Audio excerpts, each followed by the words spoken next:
Hey student, watch this video and learn the difference between have to and be supposed to. Yes, it's gonna be a very nice and interesting lesson to help you understand how to use these two guys. If you don't know me very well, hello, I'm Teacher Prix, and I'm going to help you talk to anyone, anywhere, anytime in English. Make sure to subscribe to my channel because every week I post different kinds of English lessons to help you become a better and more confident English speaker. If you have already subscribed, I appreciate it. Make sure to hit the like button. Now, difference between have to or be supposed to. Guys, here on my channel, I help pre-intermediate and intermediate students to go from stuck to speaking in 6 months. And this is a transition level. And you will need to continue studying grammar. Yeah, it's part of the game. And I imagine you already know have. You learned this as a basic student. However, the more you learn, the more you keep going on the journey to fluency, the more uses of have you will learn. There are different ways to use have. And I'm going to show you some, more specifically focusing on the difference between have to and be supposed to. And as I always tell my students, to learn a lesson, I must use it. Okay, I'm rubbing my hands, creating energy here to remind you this important golden rule. If you want to learn something, you got to use it. That's basically what I do with my babies inside my academy.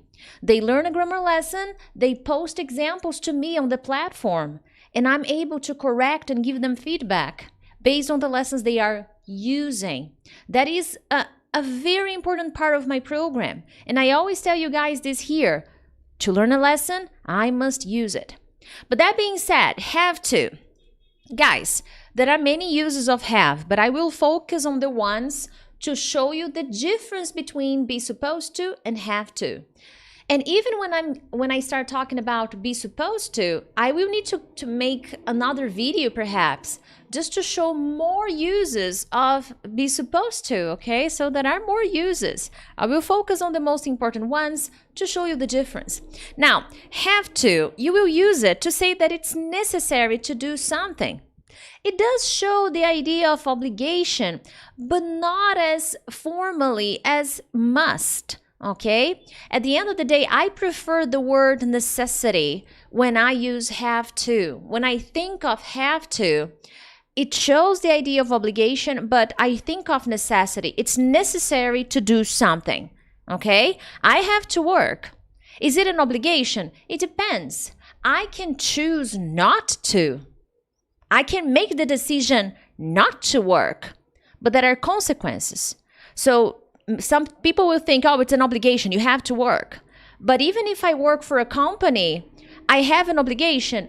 Well, yes, but I can choose not to, okay? So it is a necessity. It's necessary for me to do something, but not as much as must. And in this case, whenever you're using have, just keep in mind that it's less formal compared to must, for example. And it's very common in questions. So I know the lesson is not about must. I have a lesson here about must. But must is not so commonly used in questions. Use have to. If you're trying to give that idea that, hey, it's necessary for you to do something, or there's a slight idea, a slight touch of obligation, have to is your go-to verb. So I have to call my sister-in-law today. This is actually true to me. Well, I'm not sure I'm gonna call, but I'm gonna text. So I have to text my sister-in-law. She sent me a message yesterday and I didn't reply. Oh, a terrible person. Well, I'm a slow texter. Technology, even though I work with technology, I'm live every week. My business is online. I'm not the biggest tech savvy person. That's not me. So I have to text my sister-in-law to see what's going on. Another one, do you have to finish this today? So maybe I'm looking at my friend and he is doing his homework and I want to go out, I want to do something. So I look at my friend and I say, hey, do you really have to finish this today? I mean, can we just go out for drinks and finish this later? You know, I'll help you out. So do you have to finish this today? Is it really necessary for you to finish this today? Okay, the slight touch of obligation. Do you really have to finish this today? Yes, I do. My parents grounded me unless I finish this. So I'm grounded until I get this over with. Okay, fine by me, Make sure to hit the like button. Anyway, moving on. Have to. We can also use have to in the future. Of course, with will. Okay, in this case, with will. Will. And you're going to say something is necessary in the future. Same thing in the past, okay? But I just wanted to emphasize future. So one example here. To achieve English fluency, you will have to be perseverant. So I gotta persevere. So to be fluent, to be a fluent English speaker, you will have to persevere. So you see, it's a much better touch of necessity that is necessary for you to do or be something than the obligation per se, okay? So this is a slight difference. You see many textbooks telling you it's obligation, and other books like, hey, it's necessity. You're showing something is necessary. I like to meet halfway. It depends on the situation, depends on the context. So depending on the idea you want to show, to transmit, of course it's more connected with obligation.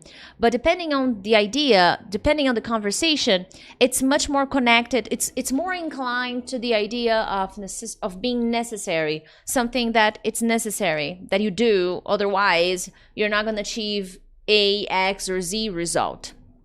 Now, obligation, just to highlight, the lesson is not about must, but I must emphasize that must is a better option if you want to say something is necessary, but with a slight touch of obligation. When you're talking about laws and rules, depending on the scenario, depending on the place, must is going to be your go-to word. But keep in mind that have is more common in questions compared to must. Must you drive slowly at night? Do you have to drive slowly at night? Guys, I know that's depending, I don't know where you're from and where you studied English, but sometimes the students, they learn in the books, must, obligation, and they can't let go of what they read in the book. So watch out for that. The rule is there. It is appropriate to use must, but there's something that makes us different from books. We're humans, and we are able to interpret situations. So we need to interpret where we are, with whom we're talking, the level of formality, and the necessity of displaying obligation. Okay? So watch out, because instead of sounding nice and a good English speaker, you may sound odd, awkward, if your choice of words is too formal, depending on where you are. And I say that even at work, depending on whom you're talking, even at work, you may sound a little awkward with your choices of words. Okay? So watch out. So to achieve English fluency, you must be perseverant. Now, I think I made a lesson here about must. If I want to add that drama, you must study.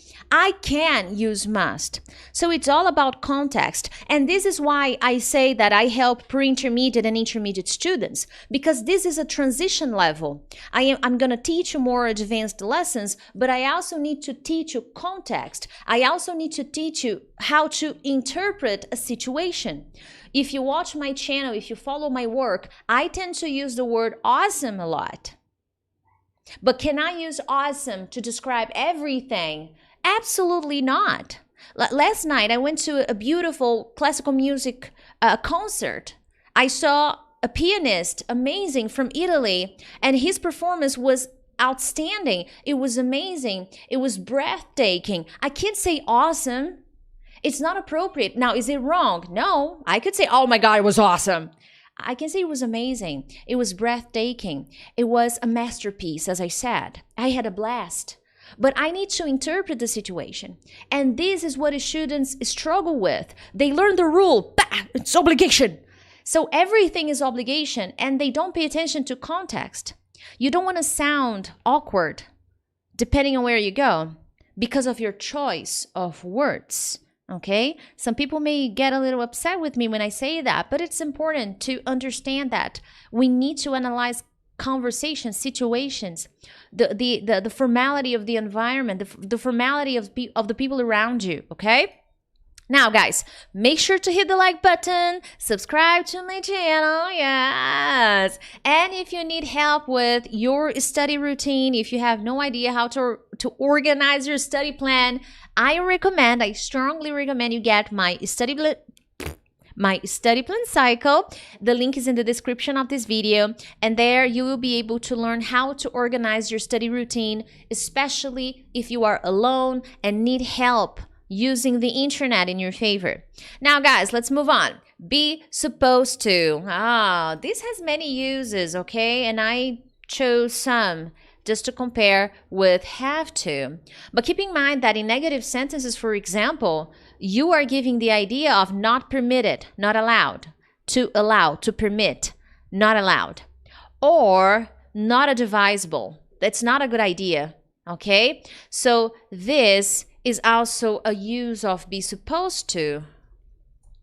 But keep in mind that I can say it's not permitted or it's not advisable, okay? It's not a good idea for you to do. It's not a good recommendation. So for example, hey, you're not supposed to park your car here. Not allowed. You can't park your car here. You're not supposed to park your car here.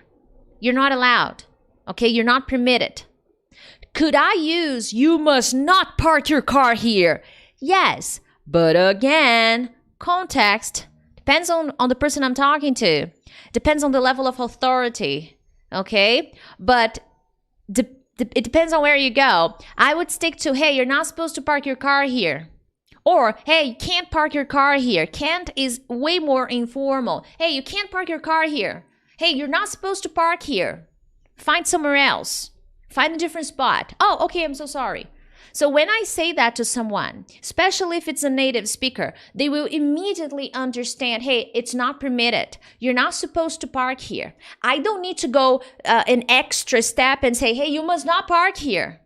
I can say you're not supposed to park here, and a native speaker will understand, hey, I can't. It's not permitted. There's something wrong, and I'm not supposed to park here, okay?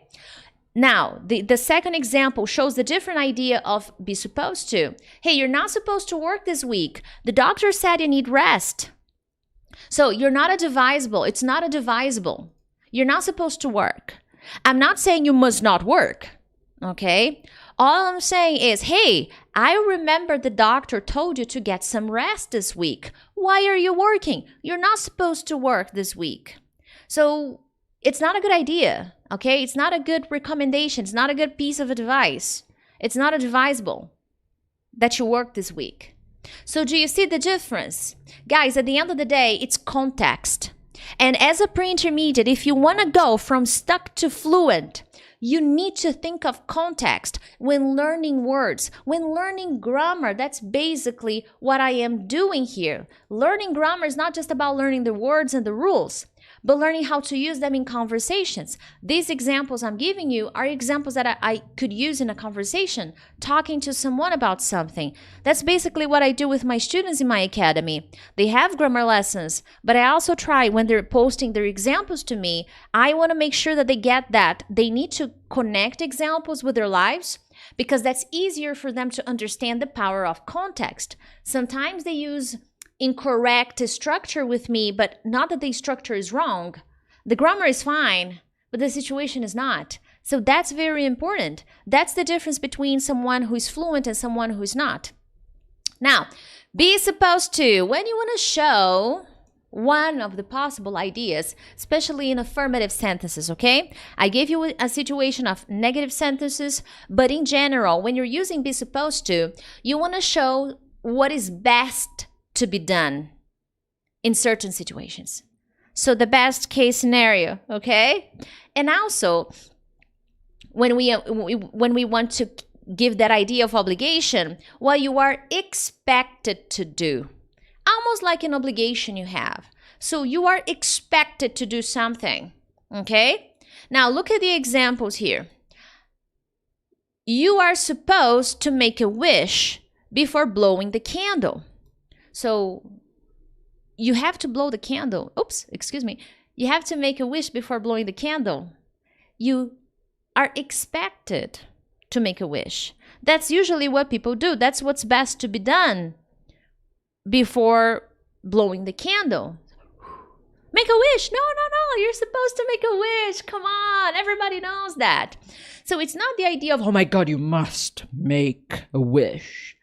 Absolutely not. You're supposed to. People expect you to do it because that's cultural. That's typically what we do in, Western culture. That's typically what we do when we're blowing a candle. Happy birthday to you. Here in Brazil, we clap hands. Happy birthday to you. Happy birthday to you. Happy birthday, blah, blah, blah. Now, okay. Before blowing the candle, make a wish. Got it? Okay, got it. Okay. Blow the candle. That's it, okay? Now, the other example I forgot to finish. Let me finish and change the slide. Out of town. 9 is slide 9. Let me save. Live slides. This is the real deal. Just this one. Okay, now I fixed it. Another example. Look at the difference. I'm supposed to meet Mr. Daniels today, but I heard he's out of town. Hello? So at the first part, I'm showing my obligation. I'm showing the thing I am expected to do. I'm supposed to meet Mr. Daniels today, but I heard he's out of town. He's not here. So how is that possible? Did anything happen? Because I am supposed to meet him today, but I heard he's out of town. A colleague was just saying that he is in Dubai right now. I was like, what the hell? I'm supposed to meet the guy today. So I am expected. I have this appointment with him today. I have this responsibility. I am expected to see him today, but I have some sources that tell me that he's not around. He's not in town. Okay? Now, compare have to and be supposed to. I have to work this weekend. If I say I have to go to work this weekend, look at the slight change. If I don't go to work, I will be in trouble because I have to go to work. Okay? I go back to it's necessary for me to do with a slight touch of obligation. Okay? I mean, you work for a company. If your boss tells you, hey, you have to work this weekend, it's a slight obligation. It's a responsibility you have to do. It's something you're supposed to do. Okay? They expect you to do.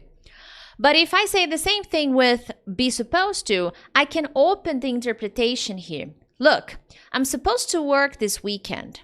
So if I don't go to work, someone may notice that I'm not there. Someone may see, hey, Priscilla didn't go to work. She was supposed to work. Her boss told her to come. She was supposed to be here. Because someone expects me to go. Someone expects me to work this weekend. So I'm supposed to go. I'm supposed to work this weekend. I am expected. This is a good translation. I'm expected to work. But if I simply say I have to work this weekend, I'm in trouble if I don't. Okay? Because it's my responsibility. I was told I have to do that this weekend. Another one. Hey, you don't have to stay. I'm okay. Dude, I'm fine. You don't have to stay. If I tell you don't have to stay, of course I'm not talking about obligation. You have to interpret the situation. My friend is here with me. I'm sick. I'm not feeling well. Then I tell my friend, hey, you don't have to stay. I'm fine. I'm going to take a nap now. Really, I'll call you if I need help. So I'm telling my friend, hey, it's not necessary. You can go. I'll be fine. Look. Another example, same phrase, but with be supposed to. You're not supposed to stay here. My intonation also changed. Hey, you're not supposed to stay here. Okay? Or you're not supposed to be here. It is not allowed for you to stay here. You can't. You're not supposed to be here. What are you doing here this late? Maybe the company is already closed and I'm still there. And then the security guard looks at me and says, hey, you're not supposed to stay here. You're not supposed to be here. What are you doing? Oh, I'm so sorry. No, but you have to go. Look, you have to go because you're not supposed to stay here. These are the rules inside the company. At 8 p.m., everybody must go. Everybody has to go. So you're not supposed to be here. You're not supposed to stay here. It is not permitted. It's not allowed for you to stay. And if you paid attention, I changed my example. So you see, guys, the first example, the girl, I'm sick. Oh, you don't have to stay. I'll be fine. The second example, hey, you're not supposed to stay in the office after 8. You have to leave. So you see, there is a difference, okay? There is a very important difference. Now, guys, it is time for you to participate. I wanted to post one example with have to and one example with be supposed to. Participate. To learn a lesson, you must use it. So this is what the comment section is for. You're going to use my lesson in your study routine to complement your experience. So it's important that you study and take the time to create examples with the lessons you study. So how about doing that now? Other than that, I hope you enjoyed this lesson. Make sure to get my study plan cycle, subscribe to my channel, and I'll see you in the next one. Bye-bye.